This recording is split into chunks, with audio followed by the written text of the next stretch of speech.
ప్రభునందు మా ప్రియులైనటువంటి వారందరికీ ప్రభునామమున మీకు మా యొక్క శుభాభివందనాలు తెలియజేస్తూ ఉన్నాం.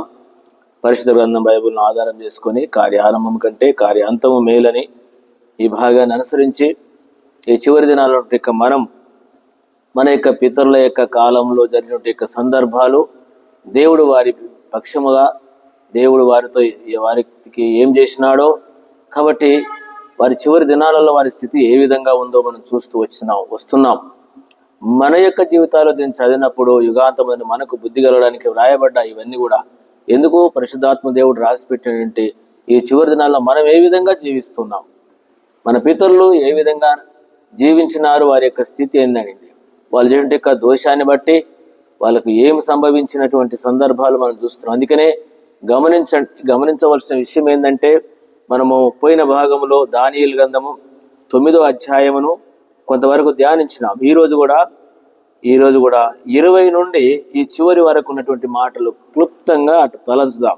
ఎందుకనంటే పైన రాజులు, అధికారులు, వారు ఎవరైతే పరిపాలించే వాళ్ళు ఉన్నారో వారు దేవుని మాటను వినని కారణాన్ని బట్టి, వారిని బట్టి ఇప్పుడు ఏమైందంటే దేశంలో ఉన్న ప్రజలందరూ నష్టపోయినారు. దేవుని మందిరము పాడైపోయింది, యెరూషలేము మందిరం. దేనిని బట్టి? మా రాజులు అంట, మనం పోయిన భాగంలో చూసినాము, మా రాజులను బట్టి, మా పితరుల యొక్క దోషమును బట్టి అంట.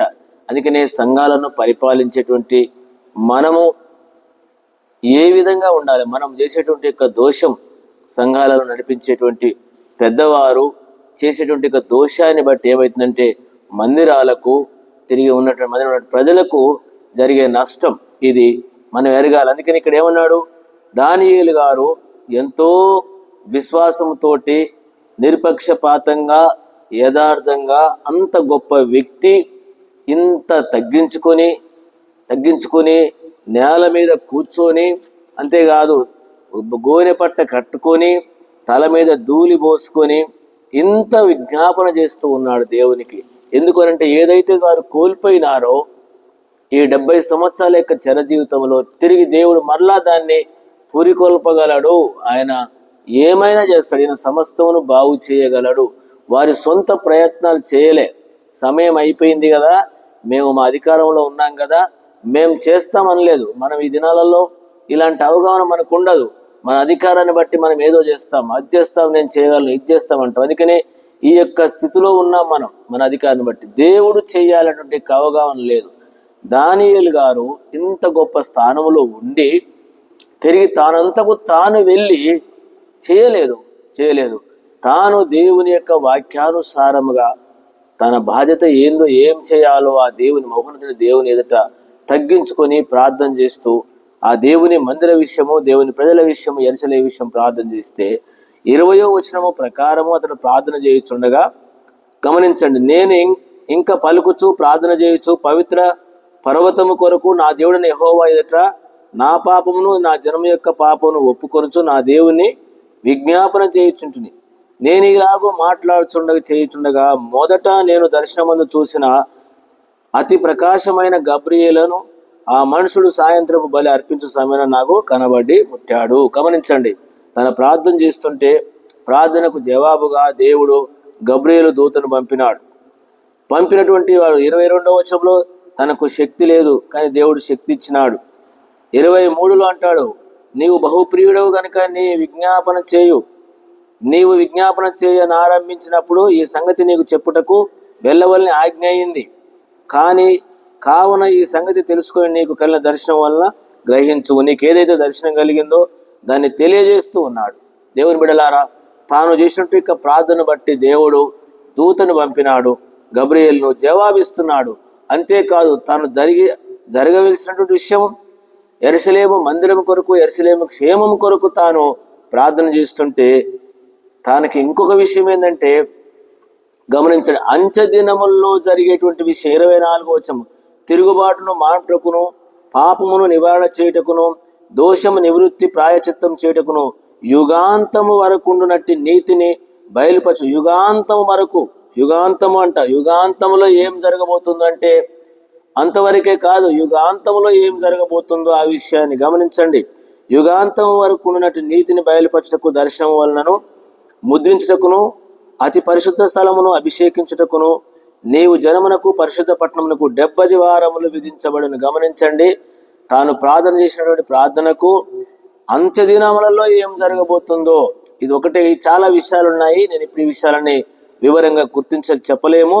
కాబట్టి దేవుని యొక్క ప్రార్థన చేస్తే దేవుడు యెరూషలేము విషయమే కాకుండా యెరూషలేములో అంత్య దినములలో అంతములో ఏం జరగబోతుందో, అంత్య దినములు. అందుకనే నెబుకద్నెజరు రాజు కూడా ఆలోచన ఉండే, చివరి దినాల్లో ఏం జరుగుతుందో ఆ తర్వాత అనుకుంటే తనకి ఎట్లా బయలుపరిచినాడో, దానియేలు గారికి కూడా అంత్య దినములు యెరూషలేము పక్షముగా యెరూషలేములో అంత్య దినములలో ఏం జరగబోతుందో ఈ విషయాన్ని గురించి 25 యెరూషలేము మరలా కట్టించవచ్చునని ఆజ్ఞ బయలుదేరిన సమయం మొదలుకొని అభిషక్తుడగు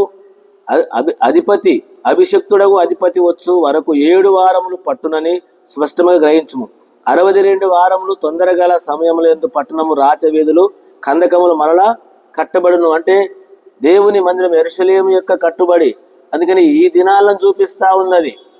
ఎప్పుడో దానియేలు కాలం యొక్క విషయము నేడు జరగబోయేటువంటి ఇశ్రాయేల్ యొక్క దేశంలో యెరూషలేము యొక్క మందిరాన్ని గురించి, ఈ యొక్క యెరూషలేము యొక్క ఏమి జరగబోతుందో అంతములో ఆ విషయాన్ని గురించి దానియేలు చెప్తున్నాడు. కాబట్టి దేవుని బిడ్డలారా, ఇది ఎంతో గొప్ప లోతైన సత్యము, అంచెదినాల సత్యము. కాబట్టి దేవుని వాక్యాన్ని గమనించండి. 26వ వచనము, ఈ 62 వారములు జరిగిన పిమ్మట ఏమీ మిగిల్చకుండా అభిషక్తుడు నిర్మూలం చేయబడను.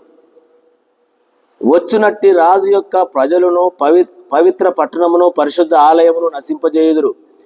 వాని అంతము హఠాత్తుగా వచ్చును, మరి యుద్ధ కాలాంతము వరకు నాశనం జరుగు నిర్ణయించబడిందంట. కాబట్టి దేవుడు అభిషక్తుడు అంటే ప్రభువైన యేసుక్రీస్తు వారు. యెరూషలేములో యేసు ప్రభు వారి గురించి ఏమి జరిగిందో కాబట్టి నిర్మూలన చేయబడి అంటాడు. అందుకనే యేసు ప్రభు వారిని సిలువ వేస్తే, యేసు ప్రభు వారిని చంపేస్తే ఇక్కడి నుంచి మనకు ఇంకా ఎదురే ఉండదు అనేటువంటి విషయాన్ని ఆ రాజులు, రోమా చక్రవర్తి గారి కాలంలో యూదులు వీళ్ళు కలిసి ఎట్లా నిర్మూలం చేసినారంటే యేసు ప్రభు వారిని అభిషక్తుడు అని ఎక్కడ ఉన్నా కూడా క్రీస్తు అని గుర్తు. క్రీస్తు అనే కాడ మనకు అభిషక్తుడు అని ఉంటుంది. అందుకనే అభిషక్తుడు నిర్మూలం చేయబడిన అంటాడు. యేసు ప్రభు వారిని ఏం చేసినారు? ఆయన నిర్మూలం చేసేసినాం అనుకున్నారు, కానీ దేవుడు గొప్ప కార్యాన్ని చేసినాడు. అందుకనే వచ్చినట్టు రాజు యొక్క ప్రజలు ఆలయాన్ని ఏం చేసినట? నశింపజేసినారు, నాశనం చేసినారు. మనకు తెలుసు యెరూషలేము యొక్క మందిరము దానియేలు గారి కాలం తర్వాత ఎజ్రా నెహెమీయ కాలంలో మందిరం కట్టబడింది. తిరిగి తదంతరము రోమా గవర్నమెంట్ యొక్క కాలంలో ఆ దినాలలో మందిరం మళ్ళీ ఏమైపోయిందో, 70 సంవత్సరాల యొక్క విషయంలో మందిరం ఎట్లయిపోయిందో మళ్ళా రెండోసారి కూడా మనం దాన్ని ఎరగగలము. ఈ రోజు వరకు కూడా మందిరం ఇంకా మందిరం కట్టబడలేదు. తిరిగి పునర్నిర్మించేటువంటి విషయాన్ని వరకు హఠాత్తుగా జరుగుతుంటా.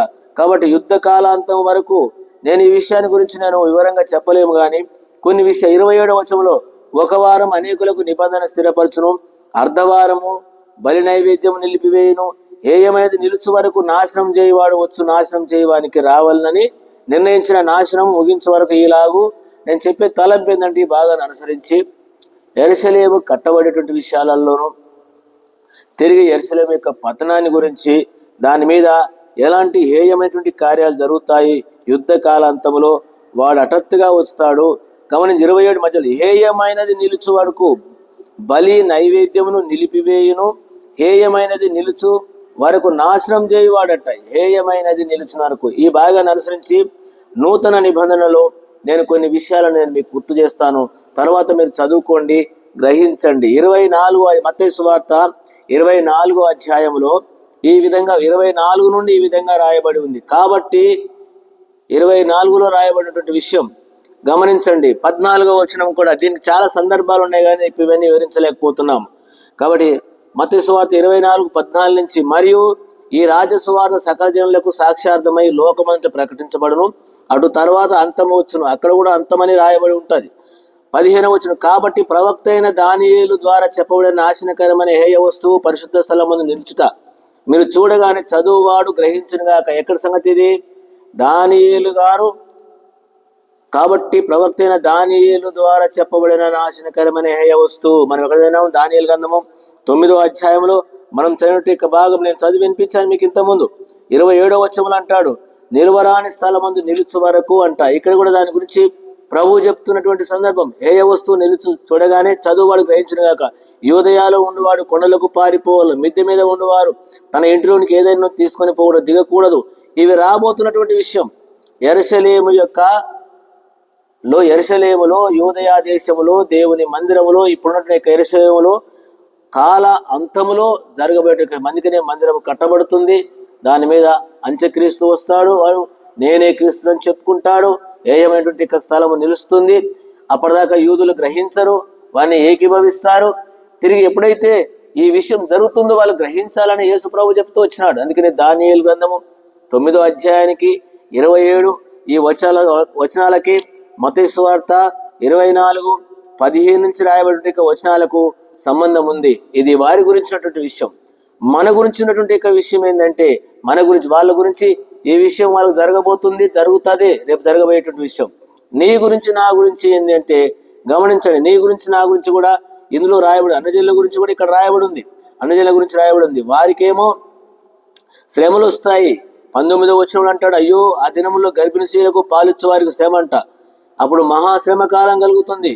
మీరు పారిపోవటకు చలికాలం అందైన విశ్రాంతి దినమైన సంభవించకుండా. ఎందుకంటే విశ్రాంతి దినం గురించి, ఎందుకంటే వారు విశ్రాంతి దినం పారిపోరు, లేక ప్రయాణం చేయరు, 1 మైలు కంటే ఎక్కువ ప్రయాణం చేయరు. కానీ ఆ దినాలలో వాళ్ళ యొక్క పరిస్థితి భయంకర స్థితి రాబోతుంది. గర్భిణీ స్త్రీలకంట, పాలిచ్చు వారికంట విశ్రాంతి దినం అంటుండ్రు. కాబట్టి సంగతులను ఆలోచించండి. భయం కంటే విపత్తు యెరూషలేము మీదకి రాబోయే దాని గురించి రాయబడి ఉంది. ఈరోజు క్రైస్తవులంగా జీవితంలో మన సంగతి ఏంది అని అంటే, మన సంగతి ఏంటంటే లోకారంభం నుంచి 21వ వచనం ప్రకారం అటు శ్రమ కలగలేదంట. ఆ దినములు తక్కువ చేయకపోతే ఏ శరీరం తప్పించుకోలేడు. 23లో గమనించండి, ఆ కాలం మంది ఎవడైనా క్రీస్తు ఇక్కడ ఉన్నాడు అక్కడ ఉన్నాడు అని చెప్పిన ఎడలో నమ్మకుడి. అబద్ధపు క్రీస్తులను అబద్ధపు ప్రవక్తలు వచ్చి సాధ్యమైతే ఏర్పరచబడ్డ వారిని సైతం మోసపరచుటకై గొప్ప సూచక్రియలు మహత్కార్యాలు ఈ రోజుల్లో మనమున్నాం. వాళ్ళకు యూదా ఇశ్రాయేలు ప్రజలకు యెరూషలేము గురించి వారికి అది జరుగుతుంది. మనకేమి జరుగుతుంది అని అంటే, మనకు చెప్పినాడు, ప్రభువే చెప్పినాడు. 24వ అధ్యాయం మొదటి నుంచి మీరు తర్వాత చదువుకోండి. ఇవి ఎప్పుడు జరుగుతాయంటే యుగాంత ఏకాంతం అడిగినప్పుడు వాళ్ళు చెప్పినారు, ఎవడు మిమ్మల్ని మోసపరచు. ఈ రోజుల్లో ఎక్కడ చూసినా మోసాలు జరుగుతున్నాయి. 5వ వచనం ప్రకారం అనేకులు నా పేట వచ్చి నేను క్రీస్తుని చెప్పి పలువురిని మోసం, యుద్ధాల గురించి, యుద్ధ సమాచారాల గురించి, జనం మీదకి జనము, కరువులు, భూకంపకాలు, ఇవన్నీ కూడా 5-6 నుంచి ఇవన్నీ రాయబడుతున్నాయి. అందుకనే 12లో అక్రమం విస్తరించి అనేకుల ప్రేమ చల్లారుతుంది, అంతవరకు సహించిన. ఇది మన గురించి. ఈరోజు యేసు ప్రభువాన్ని బట్టి క్రైస్తవులుగా ఉన్నటువంటి మనకు ఎక్కడ చూసిన సంఘాలలో మోసం, దుర్మార్గత, అంత్యక్రీస్తు యొక్క కాలము, సూచక్రియలు, మహత్క ఈ రోజులు ఎక్కడ చూసినా కూడా ఎవరు బోధ చేసినా నా గ్రహింపు చెప్తున్నానండి, హెబ్రోను సహవాసములో ఉన్న విషయము ఎప్పుడు కూడా సూచక్రియలకు, మహత్కార్యాలకు, ఈ అద్భుతాలకు అవకాశం ఇయ్యరు. రక్షణ, మారు మనసు, వాక్యానుసారంగా సంఘ క్రమము, సంఘ దర్శనం ఆ ప్రకారం వెళ్తాయి. మిగతా డినామినేషన్లు మొత్తం కూడా ఎక్కడ మీటింగ్ పెట్టి ఏం చేస్తారు? సూచక్రియలు, మహత్కార్యాలు, ఆత్మలు వస్తున్నాయి, మీకు రోగాలు పోతాయి, మీకు బాగవుతాయినటువంటి ఇవన్నీ జరగబోతున్నటువంటి దినాలు. కాబట్టి మోసపోకుండా సూచక్రియ ఎట్లా మోసపోతారటంటే అక్కడ రాయబడి ఉంది. ఇదిగో ఎట్లట సూచక్రియలు గొప్ప 24వ వచనం, అబద్ధపు క్రీస్తులను అబద్ధపు ప్రవక్తలు వచ్చి సాధ్యమైతే ఏర్పరచబడిన వారిని సైతం మోసపరచడానికి గొప్ప సూచక్రియలు, మహత్కార్యాలు. ఈ దినాలలో ఎక్కడ చూసినా, ఎక్కడ మీటింగ్ పెట్టినా మిగతా వారి సూచక్రియలు, మహత్కార్యాలు జరుగుతాయని పిలుస్తున్నటువంటిది. ఇది వాక్యానికి భిన్నమైనటువంటి విషయం. కాబట్టి సహవాసం మనము యెరూషలేముకు రావడం శిక్షణ గురించి రాయబడింది. రెండవది, క్రైస్తవులంగా వాక్యానుసారంగా జీవించేవారు సూచక్రియలు, మోసక్రియలను బట్టి మోసపోతారు. అట్లా మోసపోకుండా ప్రభువు కొరకు అంతవరకు సహించిన వాడే రక్షణ పొందును. అంతవరకు సహించిన వాడే. అక్రమం విస్తరించిన దినాల్లో ఉన్నాం. క్రమమైన జీవితాన్ని ఏర్పరచుకొని దేవుడు మనకిచ్చిన వాక్య క్రమంలో మనం ఆ విధంగా ముందుకు సాగుతాం. అట్లా ప్రభు మనకు సహాయపడును గాక ప్రార్థన చేస్తాం. ప్రియమైన తండ్రి, భాగాన్ని క్లుప్తంగా చూసినాము, పూర్తిగా వివరించలేకపోయినాం. కనికరించి మీరే మా ప్రియులకు సహాయపడమని కోరుతూ మమ్మల్ని కూడా మీ చేతికి అప్పగిస్తే చేసుకోవడం ప్రార్థన చేరుకుంటున్నాను తండ్రి. ఆమేన్. మన తండ్రి దేవుని యొక్క ప్రేమ, మన ప్రభువైన యేసుక్రీస్తు కృప, పరిశుద్ధాత్మ సహవాసం మనందరి తోడై ఉండును గాక. ఆమేన్. ఆమేన్. ప్రైజ్ లార్డ్ అండి. మీ అందరికీ ప్రభునామమున వందనాలు.